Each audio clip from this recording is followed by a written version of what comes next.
할렐루야. 참 좋으신 주님의 이름으로 평화의 인사를 전합니다. 여러분의 삶 가운데 주우시는 그날까지 하나님께서만이 주실 수 있는 평강과 평화가 가득하시기를. 그래서 오늘 말씀 가운데 읽었던 것처럼 여러분을 바라보는 세상의 사람들이 주님의 날이 왔구나, 주님이 우리와 함께 계시구나 실감할 수 있는 증인의 삶을 살아가실 수 있기를 간절히 바랍니다. 대림절 세 번째 주일입니다. 기다림의 절기, 기다림이 깊어가는 셋째 주. 여러분, 우리가 무언가를 기다린다는 것은 사람들은 알지 못했고 보지 못했고 듣지 못해서 지나쳤던 것을 나는 보았고 나는 들었고 나는 알게 됐으니까 간절함 갖고 있다는 것은 어쩌면 하나님이 우리에다 가져다 주시는 선물 같은 것이다 라고 말할 수 있겠습니다. 그리고 여러분, 내게 간절함이 아직 남아있다는 것은요, 사방을 우겨싸고 있는 절망조차도 무너뜨릴 수 없는 소망이, 돈으로도 살 수 없고 누구도 가져다 줄 수 없는 그런 소망이 나를 지금 지키고 있다라는 뜻이기도 합니다. 그러니까 이 간절함이 여러분 안에서 꿈틀대고 있고 이 간절함의 초가 꺼지지 않고 있다면 어떤 상황에 놓여 있더라도 하나님의 은혜가 나를 지금 지키고 있구나, 하나님의 때가 나를 소망 가운데로 이끌고 있구나 믿으셔도 좋습니다. 그리스도인들은 그동안 예수님께서 다시 오실 재림에 대한 소망을 지켜왔습니다. 그리고 오늘 우리도 그 소망에 잇대어서 살고 있습니다. 2000년이나 지났는데 아직도 기다리느냐라가 아니라 우리 그리스도인들은 2000년이나 지났지만 지금도 기다릴 만큼 주님이 간절하고 주님이 너무나 소중하다라는 것을 깨달은 은혜 입은 이들입니다. 이 은혜를 받은 자들이 바로 교회이고 이런 은혜는 교회에게만 허락되어 있다라는 것, 여러분 이것을 소중하게 간직하실 수 있기를 바랍니다. 맺혀진 과일을 무심코 지나치지 않고 이제 곧 거두어야 될 때가 왔구나, 인생의 때도 이와 같지 않을까 깨닫게 되는 것처럼, 어떤 사람들은 그런 것들을 읽어내는 것처럼 교회는 지난 2000년간 이 땅에 찾아오신 그분을 통해서 구원하시는 하나님의 능력을, 하나님의 구원을 경험하고 맛보았기 때문에 이 땅에 다시 오실 참 평화를 이루어 주실 그분을 기다리지 않을 수가 없는 겁니다. 맛보았기 때문에, 경험했기 때문에, 보았기 때문에. 이런 은혜가 저와 여러분에게도 날마다 충만하게 부어지는, 주님 안에 정말 하나님이 베풀어 주시는 그 놀랍고 아름다운 구원이, 충만한 생명이 있음을 깨달을 수 있는 그 은혜가 마르지 않게 채워지기를 간절히 소망합니다. 이미 우리는 대림절 첫 번째 주일에 나누었던 것처럼 이 땅의 모든 교회가 기다리고 있는 이 대림의 중심에 계신 그분은 이제 처음 우리가 뵈야 될 그런 분이 아니라 이미 지금 여기 우리 가운데 계시는 주님이라는 것을 여러분은 꼭 기억하실 수 있기를 바랍니다. 마치 계시지 않는 주님 새로 만나는 것 같은 그런 기다림이 아니라 이미 우리 가운데 와 계신 분. 요한복음 1장 11절과 12절 말씀에 이런 말씀이 있습니다. 그가 자기 땅에 오셨으나 그의 백성은 그를 맞아들이지 않았다. 그러나 그를 맞아들인 사람들 곧 그 이름을 믿는 사람들에게는 하나님의 자녀가 되는 특권을 주셨다. 우리에게 부어진, 하나님께서 부어주신 은혜입니다. 세상은 2000년 전에 처음 있었던 성탄의 그날처럼 지금도 여전히 주님을 알아보지 못하고 있습니다. 우리는 어두워져 있는 이 세상, 그리스도께서 우리 가운데 찾아오셨고 주인 되신 그분이 우리와 함께 계심에도 알아보지 못하는 그 세상, 그 어둠을 밝히려고 주 오시는 그날까지 불을 밝히는 이 불을 꺼트리지 않고 높이 들고 있는 사람들입니다. 성실하게 그리고 간절한 마음으로 주어진 이 대림절 4주간의 여정을 마칠 수만 있다면, 성실하게 우리에게 주어진 인생의 길을 잘 걸어갈 수만 있다면 우리는 이 기다림의 끝에서 참된 평화 되시는 주님의 얼굴을 반드시 보게 될 줄로 믿습니다. 그날이 오게 되면, 주님이 다시 오시는 그날이 오게 되면 우리는 모두 다 환희에 찰 겁니다. 그리고 세상은 너무너무 놀랄 겁니다. 왜냐하면 주님께서 하늘을 가르시고 만민이 우러러보는 가운데 세상 그 누구도 부인하지 못하는 방식으로 우리 곁으로 찾아오실 것이기 때문입니다. 지금까지는 2000년 전에 오셨던 그분을 나는 못 보았다, 나는 듣지 못했다, 나는 알지 못한다라고 거부할 수 있을지는 몰라도 주님이 다시 오시는 그날에는 그 누구도 거부할 수가 없습니다. 지금은 가라지와 알곡들, 불의와 정의, 생명과 죽음이, 가식과 진실함이 다 뒤섞여져 있는 그런 세상이지만 그날이 되면, 주님이 다시 오시면 누구나 내 자신이 누구였는지를, 어떤 존재였는지를 깨달을 수밖에는 없게 됩니다. 누구나 예외 없이 그분 앞에 서야만 하고, 그분 앞에서는 그 어떤 사람도 자신을 지금처럼 감출 수 없기 때문입니다. 그래서 성경은 그분을 심판주라고 말합니다. 심판하시는 주님으로 오시는 그날, 그날을 꿈꾸고 있는 교회, 다시 오실 그분을 간절하게 소망하고 있는 이들에게 주님을 향한 이 기다림이 참 중요한데, 이 기다림보다 더 중요한 것이 있습니다. 그러니까 오늘 저와 여러분, 이 교회 공동체에게 주 오심을 기다리는 이 기다림의 간절함보다 더 본질적이고 중요한 것이 있다라는 거예요. 그건 우리가 과연 어떤 기다림을 갖고 있느냐는 거예요. 여러분, 예수님이 다시 오실 것을 기다리고 계시잖아요. 그럼 예수님이 다시 오시면 도대체 무엇이, 또 어떤 세계가, 어떤 일들이 열리기를 바라시면서 그분을 기다리고 계시는 겁니까? 우리가 무엇을 다시 오실 주님 안에서 바라고 있는지, 소망하는지, 그 기다림을 안고 살아가고 있는 우리 삶의 내용이 무엇인지에 따라서 저와 여러분의 인생과 삶은 하늘과 땅처럼 달라질 수 있습니다.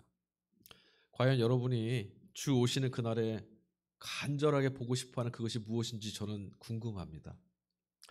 오늘 일독서 말씀으로 구약본문 이사야 61장 말씀을 읽었습니다. 61장 말씀 전체는요, 하나님께서 이 땅에 보내시는 하나님의 종 메시아, 그분이 오시게 되면 이 땅에서 도대체 무슨 일을 이룰 것인지, 어떤 일을 하시려고 그분이 오시는지, 하나님은 우리 가운데 어떤 일들을 이루시려고 그분을 보내시는 것인지 예언해 주는 말씀입니다.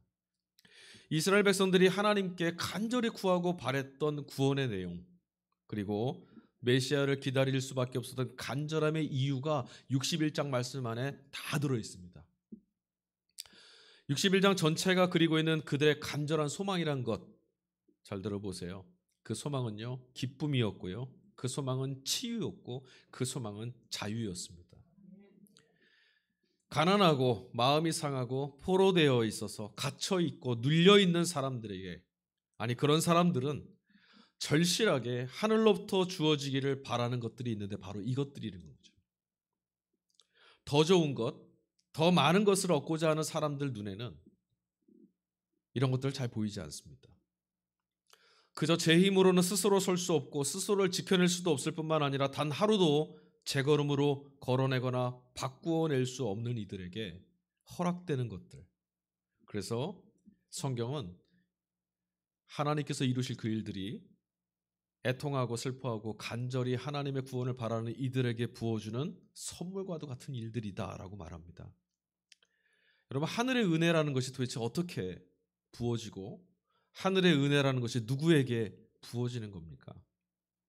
성경을 보니까 언제나 가난한 사람들, 슬퍼하는 이들, 눈물을 흘리는 이들, 의에 줄이고 박해에 내몰려 있는 이들, 그런 이들을 위로해주는 능력이 바로 하늘의 은혜이고, 이 세상에서 소망 둘 곳이 없어서 하늘을 올려다보는 이들에게 내가 여기서 보고 있다라고 응답하시는 것이 바로 하나님의 은혜입니다.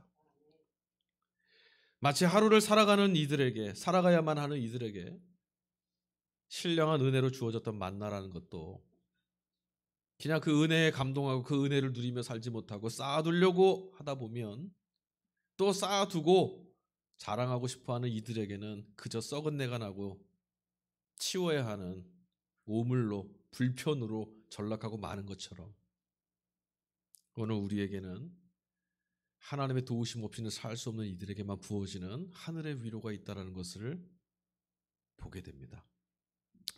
현실의 힘과 권력에 짓눌려서 열패감에 떨어지고 억울함이라는 것이 뼛속까지 사무쳐 있는 이런 사람들만이 자신을 찾아오고 계시는, 자신을 찾아낼 것이라고 하시는 그 메시아를 향한 간절한 마음을 가질 수 있고요.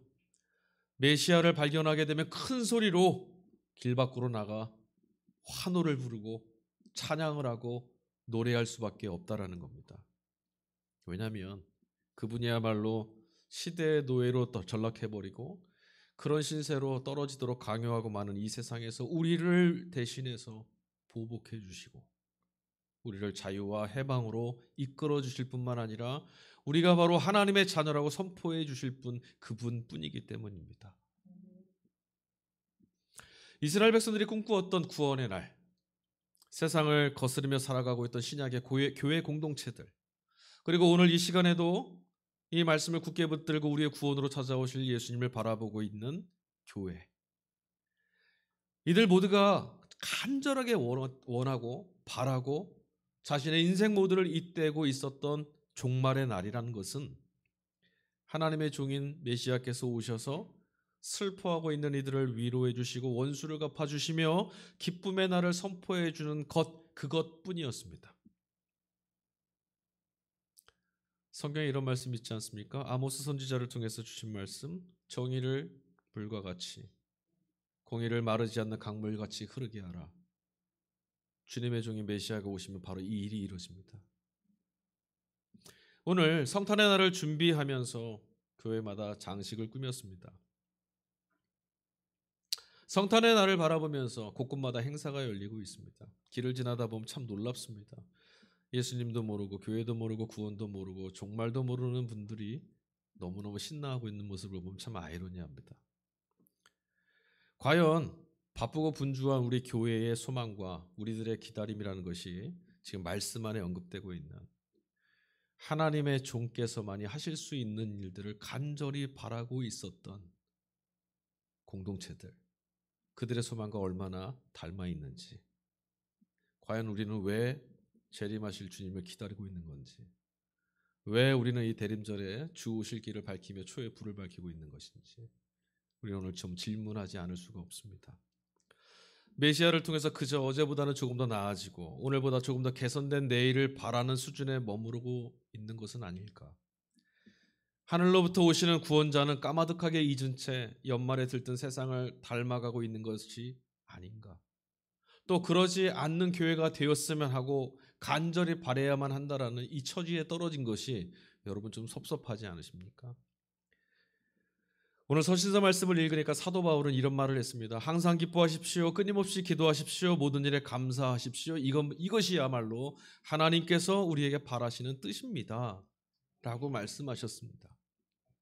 여러분, 이 말씀은 조금 더 형편 좋아져라, 조금 더 살만해져라, 그런 복 받아라, 이런 말씀 아닙니다.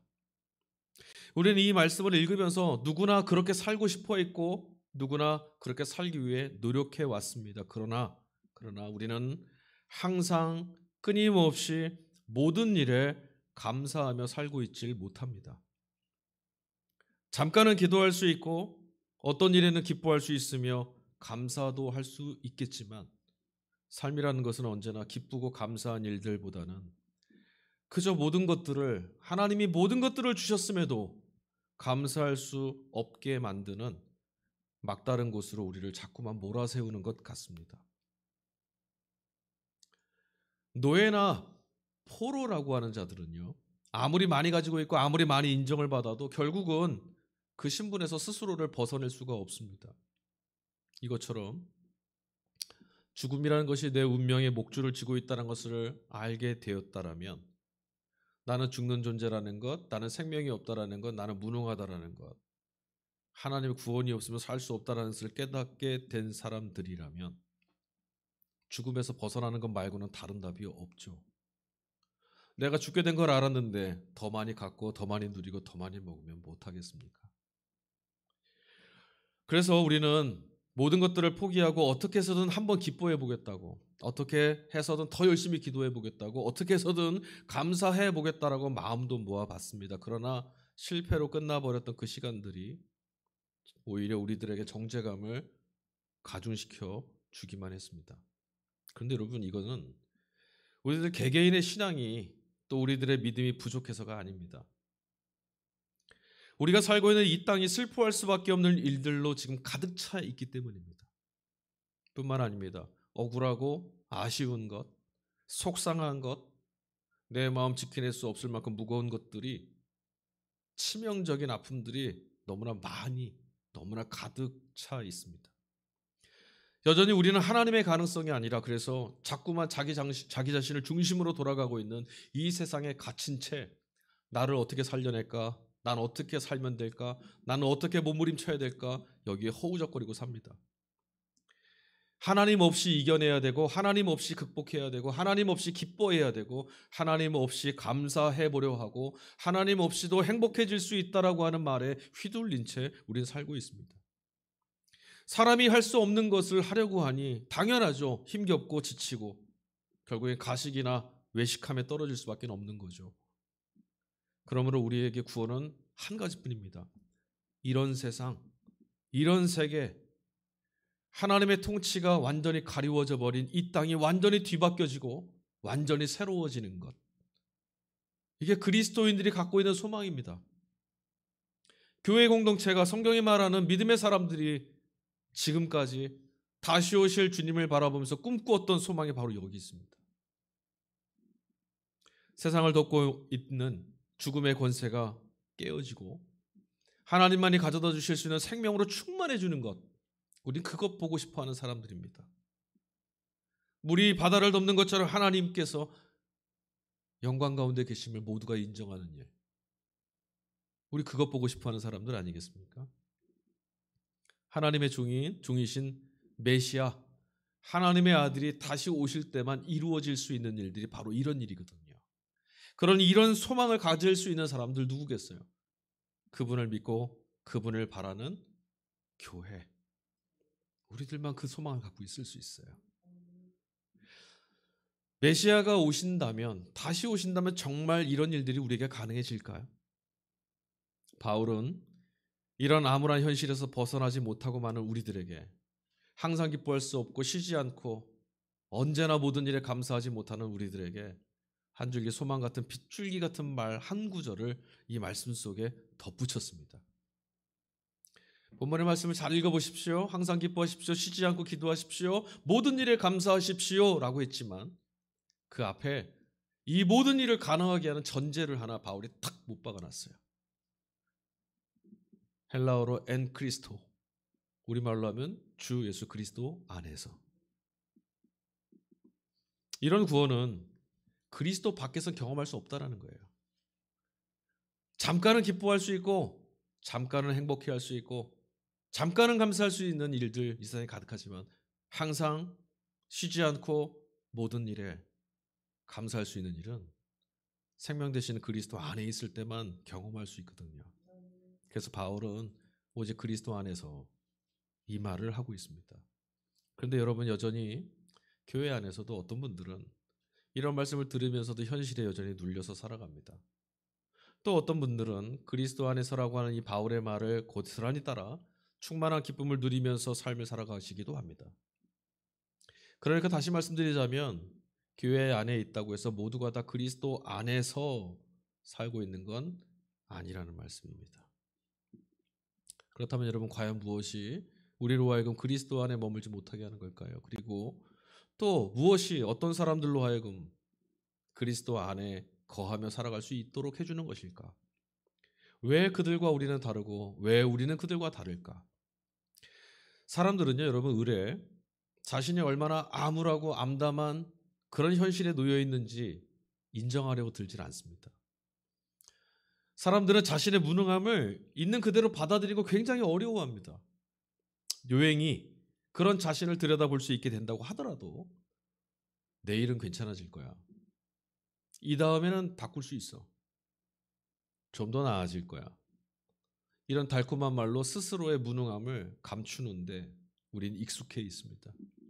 그러나 여러분 메시아를 기다리는 이들, 다시 오실 재림의 주님을 기다리고 있는 이들에게 가장 중요한 것은 제일 먼저 해야 될 것은 그리고 가장 본질적인 것은 나에 대한 정직한 물음 앞에 서서 겸손하게 답을 얻어내는 겁니다.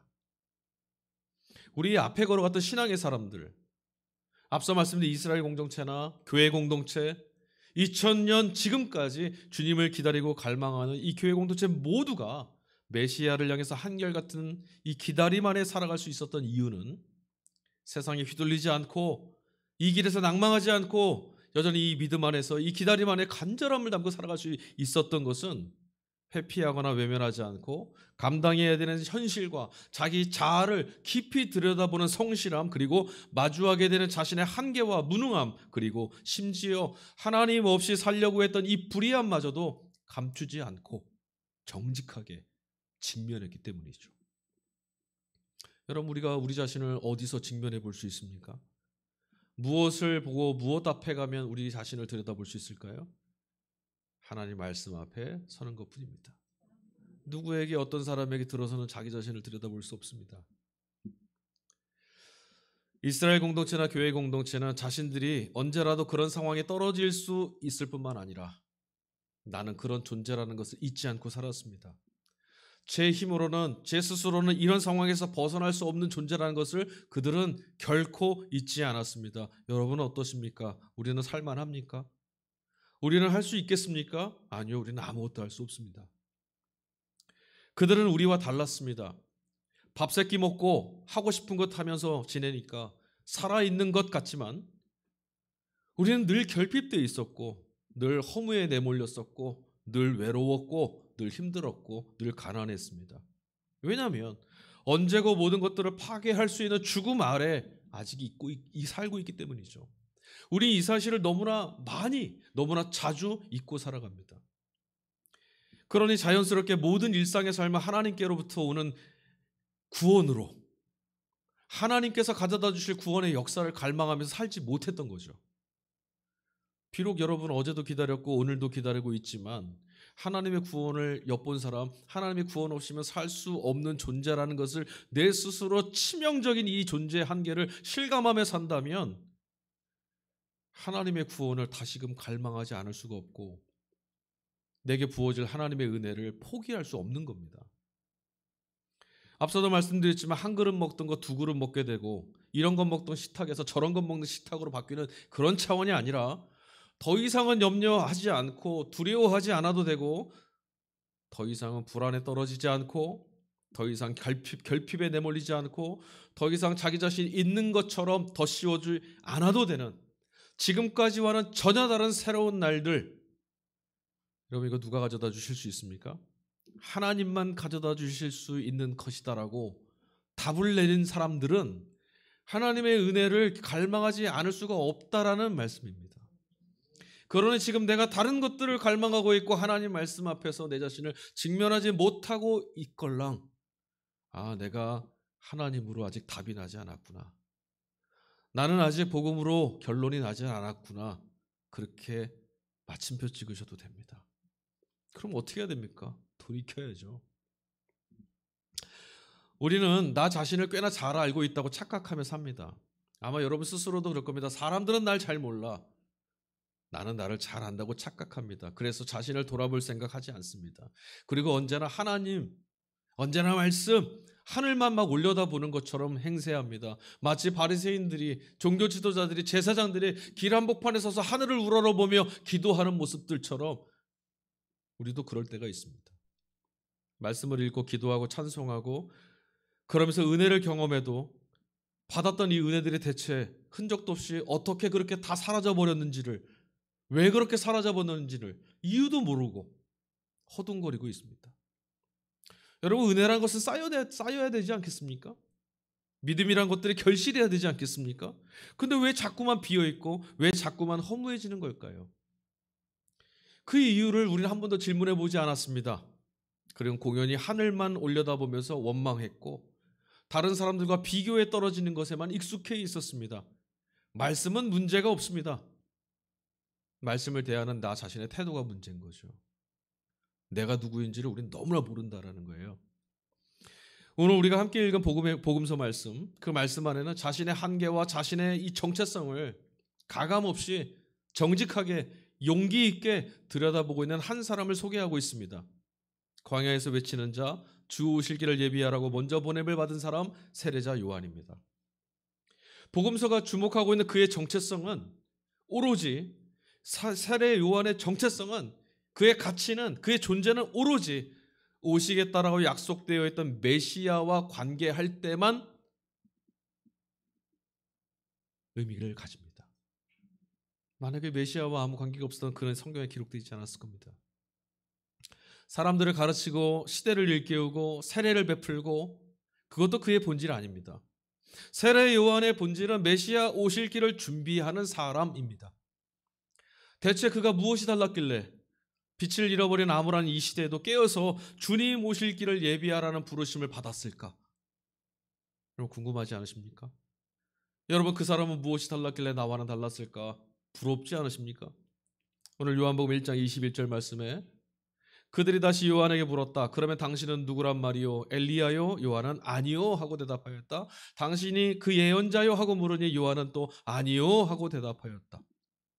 여러분 요한은요 광야에서 메뚜기와 석청을 먹으면서 주 오실 날을 기다렸던 사람입니다. 여러분 만약에 여러분들의 모든 소유와 여러분들이 가지고 누리고 있는 거 다 버리시고 메뚜기와 석청 먹으며 광야 들어가 사십시오 하면 하겠습니까? 안 되겠죠. 그러니까 이게 부러워요. 야, 요한은 참 대단한 사람이다.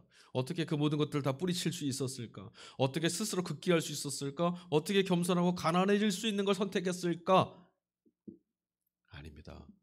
요한이 대단해서가 아니죠. 요한은 그날이 임박했다라는 것을 너무나 분명히 알았으니까 더 먹고 더 마시고 더 입는 거 하나도 쓸모없다라는 걸 알았으니까 붙잡지 않았던 것뿐이에요. 그날에 필요한 것은 오직 그날에 찾아오실 분 그분뿐이 없다라는 걸 요한은 알았어요. 그래서 광야에서도 메뚜기 석청만 먹으며 살아도 늠름하게 비굴해지지 않고 기쁨 가운데 어두운 세상을 호되게 꾸짖으면서 주님 오실 날 기다릴 수 있었던 거예요. 그래서 그는 광야에서 외치는 자가 될 수 있었던 거죠. 마지막 날이 오고 있다고 말하면서도 메시아가 올 거라고 말하면서도 부와 명예, 권력을 얻으려고 부산했던 이 사특한 종교 지도자들과 달리 세례 요한은 자신이 전하고 있는 메시지와 자기 자신의 삶을 일치시키며 살았습니다. 그래서 많은 사람들이 그의 모습을 보고 그에게 몰려들기 시작했어요. 저의 메시지는 정직하다. 저가 하는 말은 정말인 것 같다. 정말 메시아가 오실 것이다. 비교에 떨어졌던 종교 지도자들이 급기야 그를 찾아왔습니다. 그리고 오늘 이 질문을 한 거예요. 네가 엘리야냐? 네가 예언자냐? 질문을 쏟아냅니다. 엘리야냐고 물었잖아요. 여러분 엘리야가 어떤 사람입니까? 이스라엘 역사 가운데 능력의 선지자 아닙니까? 그러니까 지금 당신이 엘리야입니까? 라고 묻는 이 물음을 통해서 우리는 사람들이 이 세례 요한을 보고 엘리야의 환생인 것처럼 여길 만큼 이 요한이 대단한 신망을 받고 있는 사람이었다는 걸 알 수 있어요. 그런데 여러분 요한이 지금 뭐라고 대답하죠? 아니요. 아닙니다. 무슨 말씀입니까? 저는 그런 사람이 아닙니다. 여러분 사람들이 조금만 우러러보면 조금만 칭찬해주면 마치 자신이 대단한 사람이라도 된 것처럼 우쭐거리고 더 큰 명성이나 영향력을 좀 가져보려고 하는 것이 우리들인데 이런 우리들 눈에는 이 요한의 모습은 너무나 낯설고 어색하고 지나칠 만큼 겸손해 보입니다. 그런데 요한은 그럴 수밖에 없었습니다. 자기 자신이 얼마나 무능하고 자기 자신이 얼마나 무지한 존재인지를 보았기 때문에 하나님 앞에서 자신이 어떤 존재를 보았고 자기 자신을 보고 계신 하나님을 보고 있었으니 그렇게밖에는 말할 수 없었죠. 아무리 대단한 수식어를 갖다 붙인다고 해도 자신을 가릴 수 없다라는 것을 그는 잘 알고 있었습니다. 아무리 대단한 말로 자신을 덧입혀도 자신은 그런 사람이 될 수 없다라는 것 알고 있었어요. 그런데 여러분 우리는 너 자신의 인생이라고 말하는 세상의 신화에 너무나 길들여져서 적어도 내 인생은 내 것이다. 적어도 내 인생만큼은 내 마음대로 할 수 있을 것이다. 마치 자신이 신이라도 된 것처럼 행세하며 살아왔습니다. 끊임없이 나 자신을 내 인생의 중심에 놓으려고 하는 본성에 이끌려갔고 그 탓에 결국은 서슴없이 우리들 마음과 영혼에서 하나님이 계셔야 될 자리도 몰아내고 말았습니다. 어떠세요 여러분? 기쁜 일이 있을 때 행복한 일이 있을 때 하나님 우리 잘 있잖아요. 참 살만하다. 반대도 똑같아요. 어려운 일 생겼을 때, 불안할 때, 염려할 때, 고난과 힘겨움에 내몰려 있을 때, 그럴 때도 우리는 이런 상황에 떨어져 있는 나만 봅니다. 그러나 요한은 자기 자신을 잘 들여다보는 용기 있고 정직한 사람이었습니다. 그리고 그 깨달음이 그를 그리스도 앞으로 이끌어갔습니다. 1장 27절, 그는 내 뒤에 오시는 분이지만 나는 그분의 신발끈을 풀 만한 자격도 없습니다. 여러분, 이거 허투루 하는 말 아닙니다. 어떤 때 보면 우리는 주님의 신발끈이 아니라 주님 머리 위에도 있을 것 같은 오만하고 분기탱천한 그런 삶을 보여줄 때가 있습니다. 그분 안에는 하나님의 창조의 능력이 고스란히 담겨 있었습니다. 요한은 그걸 봤습니다. 아무리 대단한 일을 자기가 여기서 이루고 많은 사람들이 자기를 신망하고 아무리 우러러봐도 내 안에 대단한 능력이 깃들여 있다 해도 나는 죽음 앞에 소멸될 존재. 그런데 이분은 창조의 존재, 모든 것을 잊게 하시는 분, 아득하죠.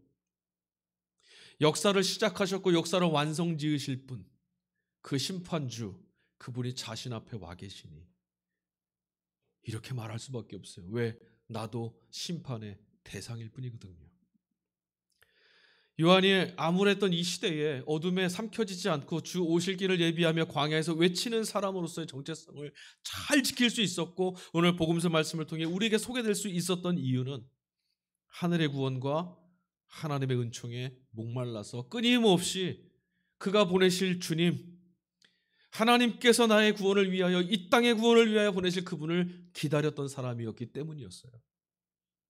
그리고 이 모든 것은 스스로는 구원을 이룰 수 없는 무능하고 무력하고 무익한 그런 한계 많은 존재라는 것을 가벼이 보지 않았던 덕입니다. 어떻게 하나님을 믿을 수 있느냐라고 하는 물음 이전에 여러분, 우리는 나 자신은 구원을 이루거나 누군가를 구원시켜 줄 수 있는 자가 아니라는 것, 철저하게 구원받아야만 하는 죄인이라는 것, 하나님의 긍휼이 없으면 내 가진 것 어떤 것으로도 하나님께로부터 용납받을 수 없다라는 것, 여기서부터 시작하는 거죠. 인간의 신에 대한 지식은 인간의 자기 자신에 관한 지식과도 같다라고 하는 말이 있습니다. 포에르바가 한 말인데요. 이 말과 비슷한 말이 또 있어요. 장 칼뱅이라는 사람은 이런 말도 했습니다. 하나님을 알지 못하면 인간을 알 수 없고 인간을 알지 못하면 하나님을 알 수 없다. 참으로 탁월한 식견이라고 봅니다. 주님을 알기 전에 우리가 먼저 주님을 잘 알으려면, 하나님이 어떤 분이신지를 잘 알으려면 우리는 먼저 자신을 들여다봐야 됩니다. 아, 나는 구원자가 아니구나. 아, 나는 죄인이구나. 아, 나는 생명이 없구나. 그런데 여러분, 그러나 우리는 오직 예수 그리스도 안에서 예수 그리스도를 기준 삼아 볼 때만 비로소 우리 자신을 정직하게 볼 수 있다는 것. 그리고 그때 우리 눈에 주님 앞에 바르게 서 있을 때, 주님 말씀 앞에 정직하게 응답할 때 우리 눈에 들어오는 우리 자신의 모습은요, 가난하고 결핍되어 있고 억눌려 있고 상해 있고 늘 슬피 울 수밖에 없는 갇힌 자의 안타까운 뿐이라는 거죠. 그런데 그런 나 자신을 발견한 사람들 눈에 비로소 하늘을 올려다보면서 마음과 영을 다해 하나님 은혜에 목말라 할 수 있는 희열이 솟아오르기 시작합니다. 하나님의 종은 이런 이들의 간절한 기도에 응답하시고, 이런 이들에게 기쁨과 자유를 가져다 주시기 위해서, 이런 이들에게 하나님만 주실 수 있는 생명이 여기 있다라고 가져다 주시기 위해 찾아오시는 분이라는 것을 기억하셔야 돼요. 이 땅의 모든 교회는 온 마음으로 하나님께서 보내실 메시아 주님을 기다리고 있습니다. 하늘의 은혜에 목마르고 하나님 구원에 절실한 이들이 바로 교회이기 때문입니다. 교회의 믿음은 지금 목말라 하는 이들에게 은혜로 가람을 채워주시고, 지금 슬퍼하고 있는 모든 사람들을 위로해 주시고, 지금 절망하고 있는 이들에게 희망을 가져다 주실 뿐만 아니라 지금 죄를 뒤집어 쓰고 회개하고 뉘우침에 눈물을 흘리는 이들을 일으켜서 하늘에 빛나는 관을 씌워주시는 주님께로 향하고 있습니다. 그래서 그런 주님을 기다리고 있기에 교회는 지금 그렇게 그분을 본받으며 살아가는 거 마땅한 겁니다. 생각해 보세요. 정의와 공의를 가지고 통치하실 분을 기다리는 사람들이 불의에 편승하며 살아갈 수가 있겠습니까? 그분이 구원자라고 기다리고 있는 사람들이 내가 구원이라고 큰 소리 칠 수 있겠습니까? 긍휼과 자비를 기다리고 있는 사람들이 어려운 형편에 내몰려 있는 사람들을 나 몰라라 한 채 지나칠 수 있겠습니까? 사랑하는 교회 여러분, 비록 현실은 하나님의 침묵이 계속되는 것 같은 암울한 모습을 우리에게 계속 보여주고 있지만 여러분은 늘 예수 그리스도 안에 머무시길 바랍니다. 사람들은 주를 떠나고 사람들은 믿음을 버리고 사람들은 말씀을 등지고 있지만 여러분들은 늘 그리스도 안에 계시기를 바랍니다. 그리고 언제나 예수 그리스도를 삶의 기준 삼아 살아가실 수 있기를 또한 빕니다. 나 자신이 어디로 기울어진 사람인지가 그때만 선명하게 보입니다. 그리고 내가 주님께로 기울어져 있구나 이게 보이면 그때 비로소 우리는 항상 기뻐하고 쉬지 않고 기도할 수 있고 모든 일에 감사할 수 있는 사람이 될 겁니다. 왜냐하면 주님이 그런 능력으로 우리를 일으켜 세울 분이기 때문이죠. 오직 주님만이 하실 수 있는 일, 그런 날이 오기를 여러분 꿈꾸지 않으십니까? 내 안에 기쁨이 마르지 않고 내 안에 주님을 향한 갈망과 기도가 멈춰지지 않고 내 안에 하나님의 은혜를 바라보며 감사하는 것들이 그쳐지지 않는 그런 날, 그 힘이 우리 가운데 부어질 때 세례자 요한처럼 어둠에 휩싸여진 세상 가운데 깨어서 주님 오실 길을 예비하며 광야로 나아가 외치는 자로 우리가 살아갈 수 있게 될 겁니다. 오늘은 대림절 세 번째 주일입니다. 이 시간 같이 찬양하기를 소망하는데요. 대림절 이 기간만큼 여러분 다른 번잡한 소망과 바람과 간절함들, 기대들을 다 내려놓으시고 우리 안에 계실 때 우리를 도우시는, 우리와 함께 계셔서 우리를 모든 절망에서 건져내시고 항상 기뻐하고